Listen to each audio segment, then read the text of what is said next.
Hello friends, कैसे हो आप। आई होप सब लोग ठीक होंगे, हेल्दी होंगे और अपने अपने घरों में होंगे। तो आज मैं आपके लिए एक नई कहानी लेकर आई हूँ और जिसका टाइटल है संगीत के स्वरों की चोरी। अगर आपको कहानी पसंद आए तो वीडियो को लाइक, चैनल को सब्सक्राइब और हमें कमेंट करके बताना बिल्कुल मत भूलिएगा। तो अब मैं आपको संगीत के स्वरों की चोरी की कहानी सुनाती हूँ। बहुत समय की बात है, एक पेड़ पर चुनमुन और मुनमुन नाम की दो चिड़िया रहती थी।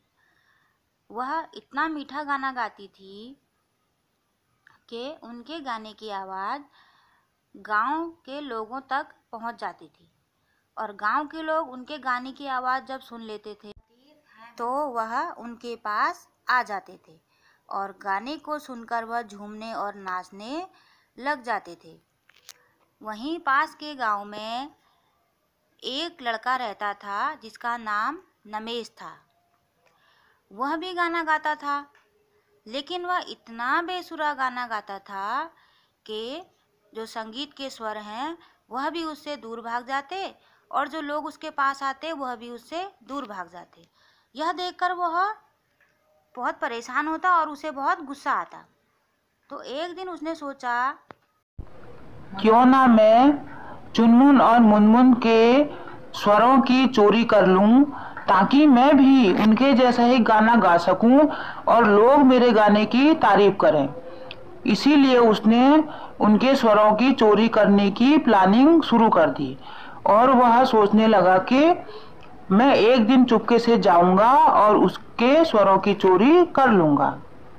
कुछ दिन बाद जब चुनमुन और मुनमुन पेड़ पर बैठकर गाना गा रही थी और लोग उनके गाने को सुनकर मस्ती में झूम रहे थे, नाच रहे थे, यह गाने की आवाज़ उस लड़के ने सुन ली और वह चुपके से वहां आ गया और मौका पाते ही वह चुनमुन और मुनमुन के स्वरों को लेकर वहां से भाग गया। यह देखकर चुनमुन और मुनमुन बहुत उदास हो गई। जैसे ही वह लड़का चुनमुन और मुनमुन के स्वरों को लेकर वहां से भाग रहा था, तभी वहां एक मधुमक्खी आ गई और उस मधुमक्खी ने नमेश नाम के उस लड़के को काट लिया। और जैसे ही उसने काटा वह जोर जोर से चिल्लाने लगा। मधुमक्खी मौका पाते ही स्वरों को लेकर वहां से चली गई और चलते चलते मधुमक्खी चुनमुन और मुनमुन के पास पहुंची और कहने लगी, लो चुनमुन और मुनमुन, मैं तुम्हारे स्वर वापस ले आई हूँ।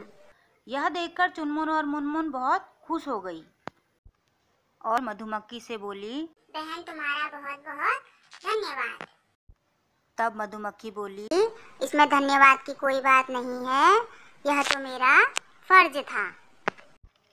तो बच्चों, हमें इस कहानी से यह शिक्षा मिलती है कि हमें भी किसी के चीज़ों की चोरी नहीं करनी चाहिए और किसी की सफलता और किसी के हुनर को देखकर भी हमें नहीं जलना चाहिए। तो सब बच्चे प्रॉमिस करेंगे कि वह आज से कभी किसी के चीज़ों की चोरी नहीं करेंगे। तो अगर आपको कहानी पसंद आए तो वीडियो को लाइक, चैनल को सब्सक्राइब और हमें कमेंट करके बताना बिल्कुल मत भूलिएगा। अब मिलेंगे अगली कहानी में। Bye bye.